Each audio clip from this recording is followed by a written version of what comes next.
Hi guys. நாம் உடலின் ஆரோக்கியம் பற்றி பேசும்போது பெரும்பாலும் இதயம், மூளை போன்ற முக்கியமான உறுப்புகளை பற்றி தான் நம்ம நினைக்கிறோம். ஆனால் உண்மையிலேயே நம்ம இரண்டாவது மூளை அப்படின்னு சொல்லப்படுறது குடல் தான். நம்ம சாப்பிட்ற உணவு எப்படி செரிமானம் ஆகுது, நம்ம உடலில் எவ்வளோ எனர்ஜி நம்ம சாப்பிட்ற சாப்பாட்டிலேருந்து நம்ம உடம்புக்கு கிடைக்கிது, நம்ம மனநிலை எப்படி இருக்குது அப்படிங்கிறதுக்கெல்லாமே இந்த குடல் தான் ரொம்ப இம்பார்ட்டண்ட். குடலோட ஆரோக்கியம் என்ன அப்படின்னா, நம்ம கட்டில் ஆக்சுவலி லட்சக்கணக்கான குட் பாக்டீரியாஸ் வாழுது. இதுதான் மைக்ரோபயம் அப்படின்னு சொல்லப்படுறாங்க. இந்த நல்ல பாக்டீரியா நம்ம உடம்புல என்ன நமக்கு பண்ணுது அப்படின்னா, இது நம்ம சாப்பிட்ட சாப்பாட்டை செரிக்கிறதுக்கு ரொம்ப ரொம்ப ஹெல்ப்ஃபுல்லாக இருக்குது. அண்டு அதோடு மட்டும் இல்லாமல் நோய் எதிர்ப்பு சக்தியை அதிகரிக்கும், அப்புறம் மனநிலையை கட்டுப்படுத்த உதவும். அதனால தான் இந்த குடலை செகண்ட் பிரெயின் அப்படின்னு சொல்கிறாங்க. குடல் ஆரோக்கியம் கெட்டால் என்ன நடக்கும் அப்படின்னா, குடல் ஆரோக்கியம் பாதிக்கப்பட்டால் பல பிரச்சனைகள் உருவாகலாம்.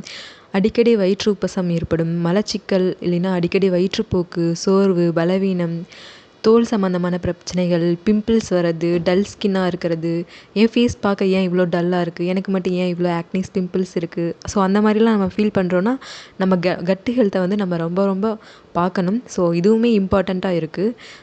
அது மட்டும் இல்லாமல் நமக்கு தேவையில்லாத ஸ்ட்ரெஸ், மன அழுத்தம், கவலை போன்ற ஆங்ஸைட்டி இந்த மாதிரிலாம் வரக்கு நிறையவே சான்ஸ் இருக்குது. குடல் ஆரோக்கியத்தை மேம்படுத்தக்கூடிய உணவுகள் அப்படின்னா என்ன அப்படின்னா, நார்ச்சத்து அதிகமான உணவுகள்லாம் நம்ம சாப்பாட்டில் சேர்த்துக்கிறது ரொம்ப ரொம்ப இம்பார்ட்டண்ட். நார்ச்சத்து எதில் அதிகமாக இருக்கும்னா, காய்கறிகள், பழங்கள், முழு தானியங்கள் இவை எல்லாமே அதிகமான நார்ச்சத்து கொண்டவைகளாக இருக்கிறது. இவை நல்ல பாக்டீரியாக்களுக்கு உணவாக இருக்கும்.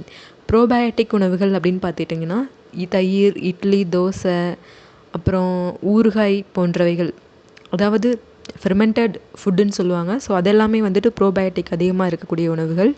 ப்ரீபயோட்டிக் அப்படின்னா, ப்ரீபயோட்டிக் எதுக்கு யூஸ் ஆகுதுன்னா, ப்ரோபயோட்டிக் வளர்கிறதுக்கு ப்ரீபயோட்டிக் ரொம்ப ரொம்ப இம்பார்ட்டண்ட்.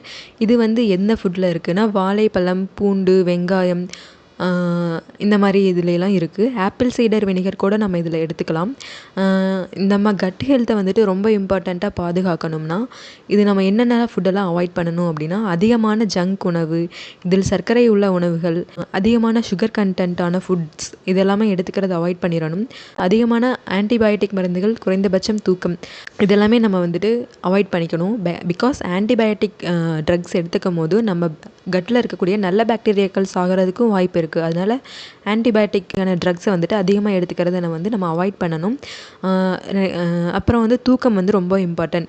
நம்ம கொஞ்ச நேரம் தான் தூங்குகிறோம் அப்படின்னாலும் நம்ம கவனிக்க வேண்டியதாக இருக்குது. பிகாஸ் நைட்டு நம்ம நேரமே படுத்து நேரமே எந்திரிக்கணும்.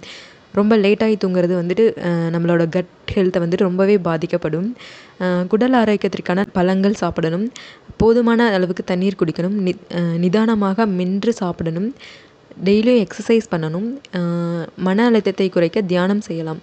குடல் ஆரோக்கியம் நல்ல நிலையில் இருந்தால் உங்கள் உடலும் மனமும் ஆரோக்கியமாக இருக்கும்.